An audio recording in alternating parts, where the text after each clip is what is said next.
নমস্কার বন্ধুরা, এইমাত্র পাওয়া আবহাওয়ার গুরুত্বপূর্ণ খবর। পশ্চিমবঙ্গ সহ বাংলাদেশের সমস্ত জেলায় আজ সারাদিন ভারী থেকে অতি ভারী বৃষ্টির সতর্কতা জারি করলো আলিপুর আবহাওয়া দপ্তর।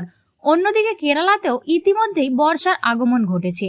যদিও এখনো দক্ষিণবঙ্গে বর্ষার আগমন ঘোষণা করা হয়নি, তবে উত্তরবঙ্গের জুন মাসের প্রথম সপ্তাহে বর্ষার আগমন ঘটবে এমনটাই জানাচ্ছে হাওয়া অফিস।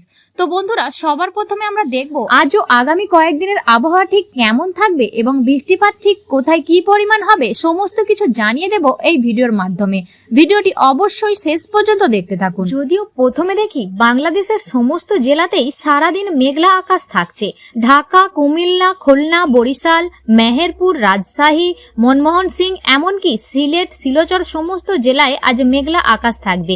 এমনকি আমাদের পশ্চিমবঙ্গের কলকাতা, হলদিবাড়ি, খড়গপুর, বালেশ্বর, কোলাঘাট, চন্দননগর, শান্তিপুর, আরামবাগ 2, বর্ধমান, কাটোয়া, দুর্গাপুর সমস্ত জেলায় পুরোপুরি মেঘলা আকাশ থাকবে।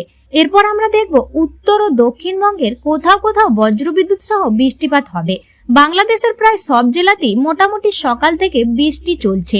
তার সাথে দমকা ঝোড়ো হাওয়া 40 থেকে 50 কিলোমিটার গতিবেগে বইবে। এদিকে কলকাতার পাশাপাশি অঞ্চলগুলিতেও বজ্রবিদ্যুৎ সহ বৃষ্টিপাত হতে পারে, এমনটাই জানিয়েছে হাওয়া অফিস।